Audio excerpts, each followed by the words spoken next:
Today we are discussing about money market and its segment. We are continuing our lecture, so let's begin.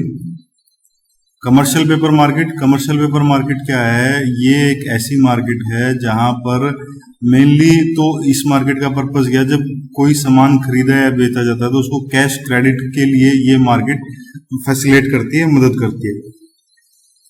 जैसे आप पढ़ेंगे तो funds for working capital required by commerce and industry are mainly provided by banks through cash credit, overdraft and purchase discounting of commercial bills. तो bill of exchange क्या है ये चीज, इसको बिल ऑफ एक्सचेंज बोला जाता है। इसमें क्या होगा कि हम एक फाइनेंशियल इंस्ट्रूमेंट है उसको मार्केट के अंदर ट्रेड कर रहे हैं, और कैसे ट्रेड हो रहा है, जब कोई सामान उधार पर बेचा जाता है तो उसके बदले में एक प्रोमिसरी नोट टाइप लिख दिया जाता है कि मैं इस सामान के बदले जो मुझे उधार पैसा देना है वो इस डेट तक दे दूंगा। जैसे आगे चलते हैं। It shows the liquidity to make the payment on a fix date when goods are bought on credit. जब आप कोई गुड्स उधार पर खरीदते हैं तो पेमेंट किस दिन दी जाएंगी उसकी बात इसके अंदर की जाती है। अगर इंडियन नेगोशिएबल इंस्ट्रूमेंट एक्ट 1881 की बात करें तो इसमें क्या कहा गया है, it is a written instrument containing an unconditional order signed by the maker directing a certain person to pay certain sum of money only to or to the order of certain person or to bearer of the instrument. मतलब क्या है कि एक return document है जिसमें बताया गया unconditional order है कि हम इस डेट को ये पैसा दे देंगे जो भी इस ऑर्डर को कैरी कर रहा होगा या जैसा भी इस ऑर्डर के अंदर निर्देश दिया गया होगा। अब ये किस किस टाइप के होते हैं, जो सबसे पहले आते हैं वो इनलैंड बिल। जो बिल इंडिया में ड्रॉ किए गए हो, इंडिया में पेबल हो, उन्हें इनलैंड बिल बोला जाता है। ठीक है। दूसरे आते हैं फॉरेन बिल, जो इंडिया के बाहर लिखे गए हैं और बाहर ही किसी पार्टी को पेबल है इंडिया के बाहर, ऐसे बिल्स को फॉरेन बिल बोला जाता है। फिर इसके बाद कुछ एक ऐसे बिल भी आते हैं जो इंडिया में ड्रॉन है लेकिन उनको पे कहाँ किया जाएगा, बाहर किया जाएगा, तो उन्हें फॉरेन बिल ही बोला जाता है। और एक जो रिलेटेड क्लासिफिकेशन है वो ये एक्सपोर्ट बिल और इंपोर्ट बिल। ये यूज होते हैं एक्सपोर्ट और इंपोर्ट के टाइम, जब एक्सपोर्ट हो रहा हो या इंपोर्ट हो रहा हो उस टाइम पर अगर इन बिल्स का इस्तेमाल किया जाता है। बिल ऑफ एक्सचेंज का पर्पस क्या है? कमर्शियल बिल्स में B use for financing the movement and storage of goods between countries before export and also with in the country. Simply इसमें बताया गया है कि कमर्शियल बिल्स को कब हम यूज करते हैं, जब आप कोई गुड्स को बेच रहे हो, मूवमेंट कर रहे हो उनकी या स्टोरेज के लिए। वो बाहर भी हो सकता है देश के अंदर भी हो सकता है। और इंडिया के अंदर जो है बिल ऑफ एक्सचेंज वो लगभग हर जगह आता है, फाइनेंसिंग एग्रीकल्चर ऑपरेशन में, कॉटेज में, स्मॉल स्केल इंडस्ट्रीज में, लगभग हर जगह बिल ऑफ एक्सचेंज जो है देखने को मिलता है। अब दो टाइप के बिल आते हैं, accommodation and supply bill. Accommodation and supply bill क्या है? जेन्युइन जो हम बिल ऑफ एक्सचेंज अभी तक डिस्कस करते आ रहे थे उससे अलग क्या है, ये ऐसे बिल हैं जो सेल को एविडेंस करते हैं। जैसे एग्जांपल पढ़े, इसकी डेफिनेशन पढ़ेंगे। An accommodation bill is defined as one in which a person called as accommodation party puts his name accepted to accommodate another person without receiving any consideration. Such bill is sometimes called a kite or band bill. तो एक ऐसा bill जहां पर ये supplementary के तौर पर काम करता है बिल ऑफ एक्सचेंज के, कि जहां हम कह रहे हैं कि ये बिल आपका जो मेन बिल ऑफ एक्सचेंज है उसको सप्लीमेंट करेगा एक अकोमोडेशन, यानी आप एक्सेप्ट कर रहे हैं कि उसके बिहाफ पर मैं पैसा दे दूंगा या ले लूंगा जो भी इस बिल के अंदर मेंशन किया जाएगा। बैंकर्स एक्सेप्टेंस क्या है? ये जहां बैंक एक्सेप्ट करता है कोई बिल शॉर्ट टर्म के लिए, किसी फर्म के लिए या किसी कंपनी के लिए, उसे बैंकर्स एक्सेप्टेंस बोला जाता है। If a guarantee from the bank that a buyer will pay the seller at a future date, a good credit rating is required by the company और find from drawing the bill. जहां bank guarantee करता है जो buyer है seller को future में पैसा पे जरूर कर देगा। और ये वहां ज्यादा यूजफुल है जहां आपकी credit worthiness foreign trade partner को देखनी हो, जहां फॉरेन ट्रेड पार्टनर को ये ना पता हो कि आपकी क्रेडिट वर्दीनेस कितनी है या नहीं है। तो इनकी अगर टर्म की बात करें कितने दिन के लिए हो सकते हैं, ये यूजली 90 दिनों के लिए होते हैं, लेकिन इनका पीरियड जो है वो वेरी कर सकता है 30 दिन से लेके 180 दिन तक। ये डिपेंड करेगा कंपनी के ऊपर कि कंपनी किस टाइप के काम के अंदर है। इंडिया में कोई भी इसके लिए कोई स्पेशलाइज्ड एजेंसी नहीं है जो इन बिल को प्रोवाइड करती है, इन बिल को बनाने में मदद करती है, इनके लिए सर्विसेज देती है। आरबीआई ने 1952 में एक बिल मार्केट स्कीम इंट्रोड्यूस की थी। बैंक उसी के हिसाब से जो है अपने यहाँ बिल्स को देखते हैं, डील करते हैं। बैंक ने इसके लिए एक अलग से रजिस्टर मेंटेन कर रखा है जहां पर जो बिल्स आए हैं अलग अलग लोगों के, उनकी एंट्रीज होती है और उनको उससे रिपोर्ट मिलती रहती है भी किसने कितना पैसा पे कर दिया या टाइम पर नहीं किया। इसके लिए जो एग्रीमेंट होता है, बीए जिसे लिखा गया है, उस एग्रीमेंट को ये नेगोशिएबल टाइम ड्राफ्ट के तौर पर देखते हैं। ये इंपोर्ट में भी काम आता है, एक्सपोर्ट में भी और दूसरे गुड्स के ट्रांजैक्शन में भी। आगे आप पढ़ेंगे तो acceptance are traded at discount from the face value in the secondary market. जो एक्सेप्टेंस जो दी जाती हैं उनको सेकेंडरी मार्केट में उसकी फेस वैल्यू के डिस्काउंट पर भी ट्रेड किया जा सकता है। मान लीजिए एक सेलर है, उसने आज बिल बेचा है, बिल लिख रखा है 1000 रुपए का, उसे लगता है भाई मुझे पैसे की एडवांस में जरूरत है, टाइम उसकी मैच्योरिटी 2 महीने के बाद है, तो सेकेंडरी मार्केट में उसके बदले 1000 रुपए के बदले 950 रुपए 900 रुपए भी ले सकता है और जब टाइम आएगा तो 1000 रुपए बियरर को मिल जाएंगे। आगे आती है डिस्काउंट मार्केट। डिस्काउंटिंग सर्विसेज के बारे में अगर पढ़ेंगे आप तो central bank helps bank in their liquidity management by providing them discounting and refinancing facilities. RBI क्या करता है, सेंट्रल बैंक जो है आरबीआई इंडिया का, वो दूसरे बैंक्स को मदद करता है कि वो अपने यहाँ लिक्विडिटी को मैनेज करे। वो कैसे, जो उनके यहाँ बिल्स आए हैं उनको डिस्काउंट या रीफाइनेंस करने का काम आरबीआई करता है। The RBI in abundance liquidity funds to bank on occasion when liquidity shortage threatens economic stability. जब आरबीआई को लगता है कि इकोनॉमिक स्टेबिलिटी के ऊपर कोई इशू है तो आरबीआई के पास जो अबंडेंस में पैसा है वो बैंक्स को देता है जिनके पास लिक्विडिटी की शॉर्टेज है। तो इसके द्वारा सेंट्रल बैंक क्या परफॉर्म करता है कि वो एक डिस्काउंट विंडो या एक डिस्काउंटिंग मैकेनिज्म डेवलप कर देता है ताकि लोग जो हैं, जो बैंक्स उसके पास जा रहे हैं, वो अपने पैसे को ले सके, डिस्काउंट करवा सके। Bank borrow funds temporarily at the discount window of the central bank. के सेंट्रल बैंक के पास जाकर बैंक्स को जब पैसे की जरूरत है तो टेम्परेली उसको ले सकते हैं। अब बैंक्स पैसा लेने जाते हैं तो कैसे लेने जाएंगे, उनके पास कोई ना कोई एलिजिबल पेपर होना चाहिए। वो एलिजिबल पेपर क्या हो सकता है, कमर्शियल बिल हो सकता है, ट्रेजरी बिल हो सकता है, या कोई भी ऐसा बिल जिसको आरबीआई डिस्काउंट करने के लिए तैयार हो, उस बिल के अगेंस्ट जो है उनको बोरो करने की परमिशन आरबीआई देता है। अब discounting and financing house of India जिसे बोला जाता है डीएफएचआई। तो डीएफएचआई क्या है, ये 1970s के अंदर बैंकिंग कमीशन को लगा था कि हमें एक डिस्काउंट हाउस जो है सेटअप करना चाहिए, तो इसी के लिए सेटअप किया गया था।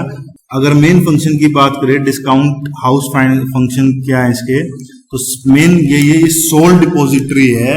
जो बैंकिंग सिस्टम में सरप्लस फंड है या बैंकिंग के अलावा नॉन बैंकिंग फाइनेंशियल इंस्टीट्यूशन है, उनके पास भी जो सरप्लस फंड है उनके लिए सोल डिपॉजिटरी के तौर पर काम करता है। इसका मकसद क्या है, जो सरप्लस फंड इनके पास है उससे ये लिक्विडिटी का जो इम्बैलेंस है बैंकिंग सिस्टम में उसको मेंटेन करके रखता है। इम्बैलेंस को किस तरीके से खत्म किया जाए, कम किया जाए, आरबीआई की गाइडलाइंस के हिसाब से। और आगे क्या करता है, ये एक ऐसी मार्केट क्रिएट करता है जहां commercial bill, treasury bill, government guaranteed securities जो है उनको आसानी से खरीदा या बेचा जा सके। आगे आते हैं कमर्शियल पेपर। कमर्शियल पेपर क्या है, ये एक अनसिक्योर्ड मनी मार्केट इंस्ट्रूमेंट है जो प्रोमिसरी नोट की फॉर्म में होता है।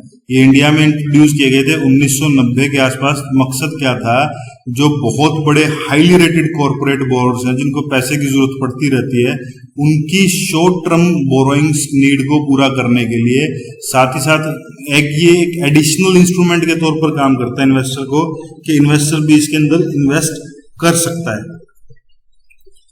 अब ये इशू कौन कर सकता है, सिर्फ ऐसी कंपनी जिनकी हाई क्रेडिट रेटिंग एजेंसी है। अब इनको इशू कौन कर सकता है, सिर्फ ऐसी कंपनी कर सकती हैं जिनकी हाई क्रेडिट रेटिंग है। ऐसी कंपनी इस कमर्शियल पेपर को इशू कर सकती है। धीरे धीरे गवर्नमेंट ने प्राइमरी डीलर्स या सैटेलाइट डीलर्स उनको भी परमिट किया कि वो भी सीपी को इशू कर पाए अपनी शॉर्ट टर्म फंडिंग को पूरा करने के लिए। बाद में गवर्नमेंट ने इसमें फिर चेंजेस किए। प्राइमरी डीलर्स या ऑल इंडिया फाइनेंशियल इंस्टीट्यूशन, जिन्हें एफआईएस बोलते हैं, वो भी इसको इशू करने के लिए एलिजिबल है। इनको सेफ इन्वेस्टमेंट एवेन्यू माना जाता है क्योंकि ये कंपनी की फाइनेंशियल पोजीशन को बताते हैं और आने वाले थोड़े से टाइम की फाइनेंशियल पोजीशन को और अच्छे से क्लैरिफाई करते हैं कंपनी की।